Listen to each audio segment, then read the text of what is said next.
Okay, so you've had a week of reps with the number one unit. How much is that going to help you with the expectations that comes with being the quarterback of the Saskatchewan Roughriders?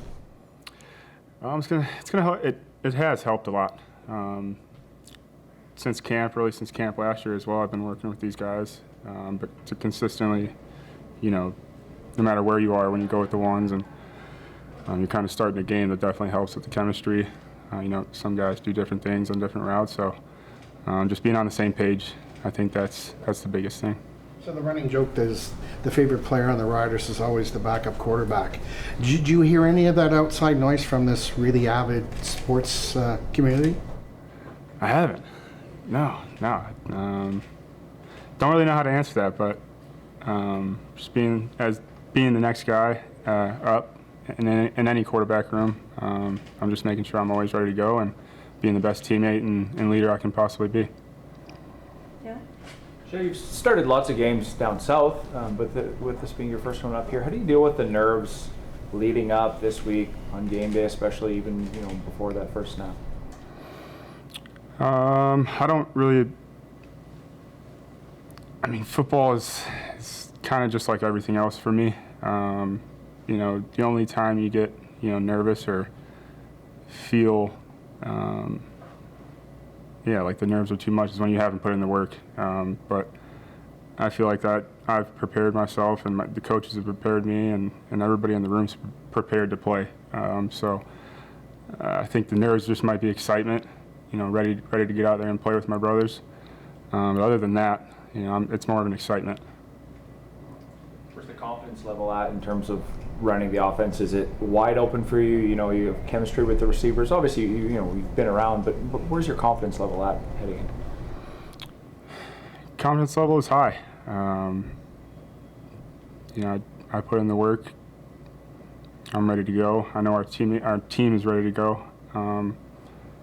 Coach Mueller has done a great job getting the offense together and really harping on the details this week. But I got confidence in these guys no matter what we do. Whether we're off the field or on the field, I always believe in them, and hopefully they do the same for me. But confidence level is an all-time high, and it starts with Coach Mace bringing that to the table every single morning, and he sets the tone, and we all just feed off of it. What comes to mind when you think of that epic first start for Ole Miss at Texas A&M?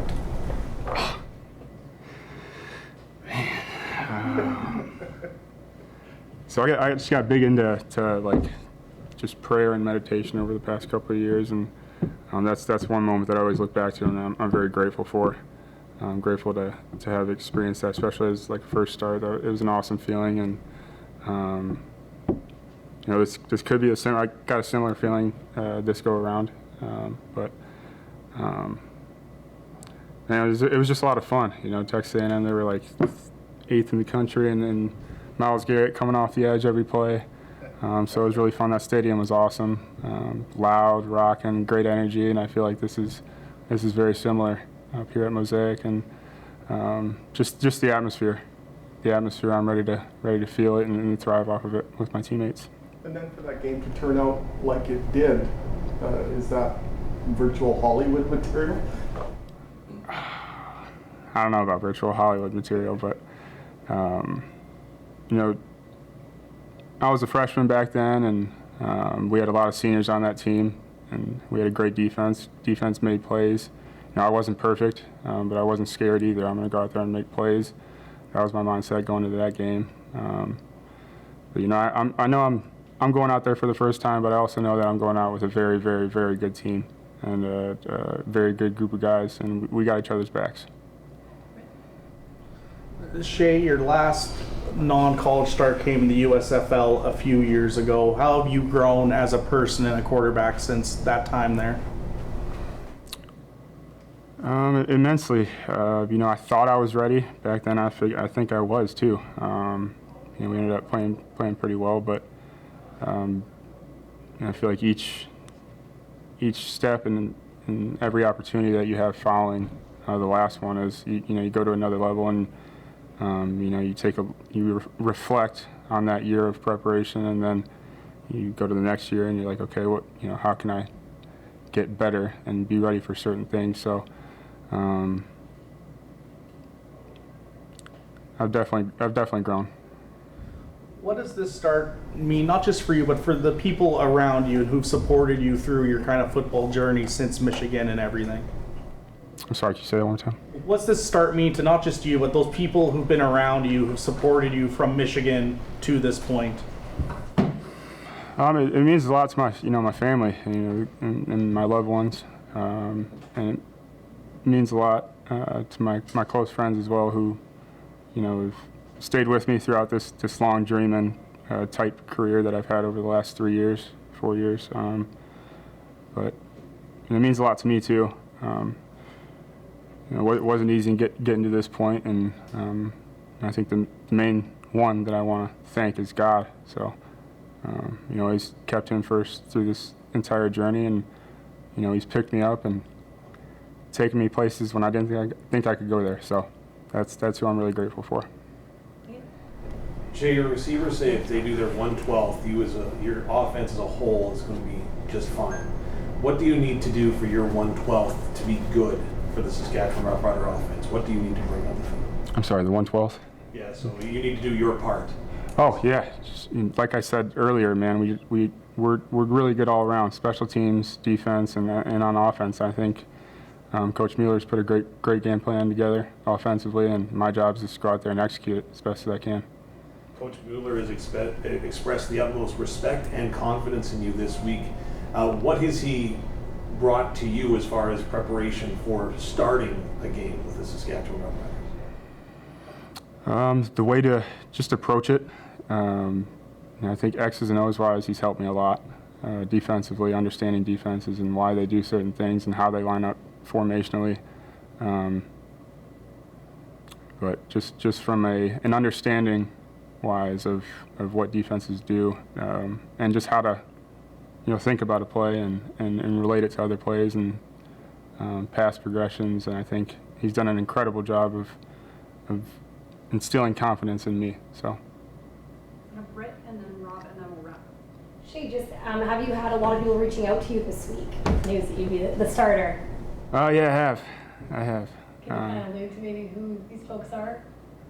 Just a lot of friends, a lot of old friends, and a lot of family, a lot of distant relatives, and only answered a handful of phone calls. So, and where will they all be watching from?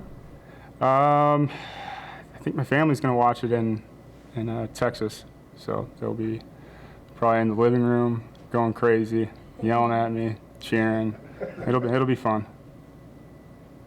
Shea, what kind of sacrifices did your parents make, not only for you, but for your 4 siblings, to enable you all to do what you've been able to do in life and in sports? Yeah, my family's heavy into sports, and my older brother played college football for 4 years. Both my sisters were college athletes, college volleyball and college softball. My little brother's over at Princeton right now playing football. So, we moved around a lot when I was a little kid. Back in 2008, and the mortgage crisis and all that stuff, we kind of had to move, and then. But really, I think, my dad definitely throughout high school, throughout middle school, would take me and drive me, hundreds of miles just to go to a camp so I could be seen.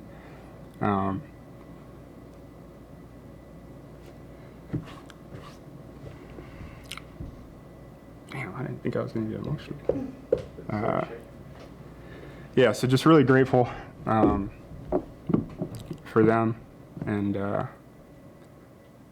my family for supporting me throughout the entire journey. Sacrifices, they've made so many, especially my dad. I mean, your mom sounds like trying to make sure someone was at every one of your brothers or sisters' games, and just the logistics. Like, what has your mom been able to do to keep that ball rolling for everybody? My mom is just the all-star of the team, man. She stay-at-home mom and took care of 5 kids growing up. It's a crazy household, but she's kind of the calming voice, the one that I can call and just take a deep breath and just know that she just calms me down and lets me know everything's gonna be okay. So very thankful for her as well. Thanks, Jake. Thanks, Shane. Thank you. Shake.